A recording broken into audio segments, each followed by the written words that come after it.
এক্ষুনি শুনবেন স্থানীয় সংবাদ।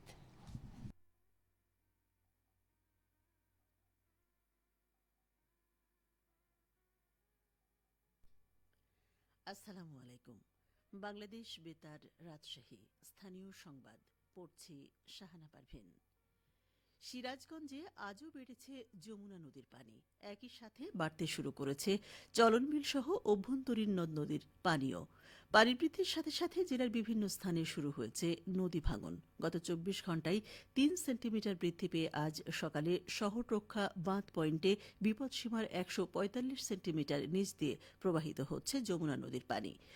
একই সময়ে গাজীপুরের মেঘাই ঘাট পয়েন্টে পানি বৃদ্ধি পেয়েছে ১ সেন্টিমিটার। এদিকে যমুনার সাথে সাথে চরণবিল সহ জেলার অভ্যন্তরীণ বড়াল, করতোয়া, ইছামতি ও হুড়াসাগর নদীর পানিও বাড়তে শুরু করেছে। পানির বৃদ্ধির সাথে শুরু হয়েছে যমুনা নদীর চরাঞ্চল ও নদী তীরবর্তী এলাকায় তীব্র নদী ভাঙন। গাজীপুর উপজেলার নিশ্চিন্তপুর, নাটুয়ারপাড়া ও তেকানি, শাহজাদপুরের সোনাতনি ও কৈজুরি এবং সদর উপজেলার ভাটপিয়ারি, পাঁচঠাকুরি ও শিমলা এলাকায় তীব্র ভাঙনে যমুনায় বিলীন হচ্ছে বিস্তীর্ণ ফসলি জমি ও বসতভিটা।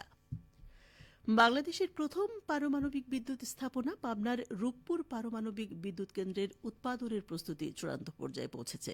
সম্প্রতি প্রথম ইউনিটের জন্য প্রধান ও সহায়ক ট্রান্সফরমারগুলোর কমিশনিং সম্পন্ন হয়েছে।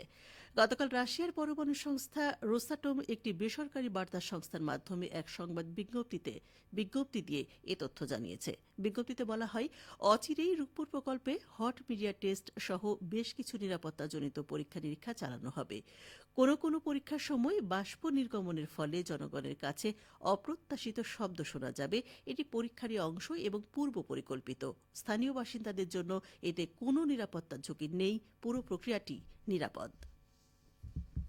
জাতীয় রাজস্ব বোর্ড এনবিআর সংস্কারের দাবিতে চলা কমপ্লিট শাটডাউন কর্মসূচির কারণে সোনা মসজিদ স্থলবন্দরে আমদানি রপ্তানি বন্ধ রয়েছে। গতকাল কর্মসূচির কারণে ভারত থেকে কোনো আমদানি পণ্য আসেনি, ভারতেও যায়নি কোনো রপ্তানি পণ্য। মহদীপুর স্থলবন্দরে আমদানির প্রায় ৫০০ পণ্যবাহী ট্রাক আটকে ছিল। স্থলবন্দর কাস্টমস সূত্রে জানা যায়, কমপ্লিট শাটডাউন কর্মসূচি কেন্দ্রীয় কর্মসূচির অংশ হিসেবে তারা পালন করছেন। কাস্টমস কর্মকর্তারা আরও জানান, কর্মসূচির কারণে বন্দরে অন্তত রপ্তানি পণ্যবাহী ১৩টি ট্রাক আটকা পড়েছে। পাবনা মানসিক হাসপাতালকে দালাল মুক্ত করতে অভিযান চালানো হয়েছে। অভিযানে ৯ জন দালালকে আটক করা হয়েছে। এ সময় তাদের ভ্রাম্যমাণ আদালতের মাধ্যমে কারাদণ্ড দেওয়া হয়েছে। জেলা প্রশাসন ও জাতীয় নিরাপত্তা গোয়েন্দা এনএসআই এর সহযোগিতায় আজ সকাল ১০টার দিকে হাসপাতালের বহির্বিভাগে এই অভিযান চালিয়ে তাদের আটক করে পুলিশ। এনএসআই ও পুলিশ জানায়, দালালের কাছে প্রায় জিম্মি ছিল মানসিক হাসপাতাল। দূর দূরান্ত থেকে আসা রোগীরা দালালদের খপ্পরে পড়ে নানাভাবে হয়রানির শিকার হচ্ছিল। এনএসআই এর এমন তথ্যের ভিত্তিতে অভিযান চালানো হয়। অভিযানের সময় হাতে নাতে তাদের আটক করা হয়েছে। পরে পাবনা সদর উপজেলার সহকারী কমিশনার ও নির্বাহী ম্যাজিস্ট্রেট মুরাদ হোসেনের ভ্রাম্যমাণ আদালত তাদের ১ মাসের কারাদণ্ড প্রদান করেন। চাঁপাইনবাবগঞ্জ জেলার ২৫০ শয্যা বিশিষ্ট আধুনিক হাসপাতালে শুরু হয়েছে দ্রুততম সময়ে করোনা পরীক্ষার কার্যক্রম। গতকাল উদ্বোধনী আয়োজনে সদর হাসপাতালের তত্ত্বাবধায়ক ডাক্তার মাসুদ পারভেজ, আবাসিক মেডিকেল কর্মকর্তা ডাক্তার আব্দুস সামাদ সহ করোনা পরীক্ষায় প্রশিক্ষণপ্রাপ্ত ল্যাব টেকনিশিয়ানগণ উপস্থিত ছিলেন। হাসপাতাল কর্তৃপক্ষ জানিয়েছে, উদ্বোধনের প্রথম দিন যেসব রোগীর নমুনা পরীক্ষা করা হয়েছে তাদের সবার রিপোর্ট নেগেটিভ এসেছে। এখন থেকে যেকোনো ব্যক্তি চিকিৎসকের পরামর্শ অনুযায়ী মাত্র ১০০ টাকা ফি দিয়ে জেলা হাসপাতালে করোনা পরীক্ষা করাতে পারবেন। পরীক্ষার ফলাফল মিলবে মাত্র ১২ থেকে ১৫ মিনিটের মধ্যেই। হাসপাতাল তত্ত্বাবধায়ক ডাক্তার মাসুদ পারভেজ জানান, করোনা রোগী শনাক্ত হলে তাৎক্ষণিকভাবে হাসপাতালে ভর্তি ও চিকিৎসার ব্যবস্থাও রয়েছে। পাশাপাশি রোগীদের জন্য পর্যাপ্ত অক্সিজেন সুবিধাও নিশ্চিত করা হয়েছে।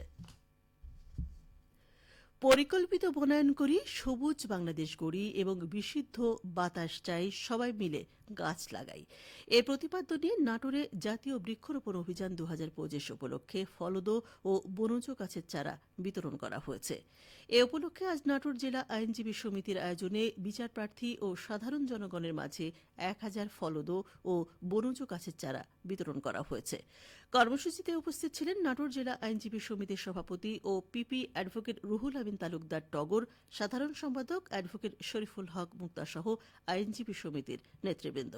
এ সময় বক্তারা বলেন, আইন পেশার পাশাপাশি সমাজের দিকেও নজর রাখতে হবে। পরিবেশ ঠিক রাখার জন্য সকলকে গাছ লাগাতে হবে, তবেই পরিবেশের ভারসাম্য রক্ষা পাবে। বৃক্ষরোপণের এই ধারা আগামীতেও অব্যাহত থাকবে।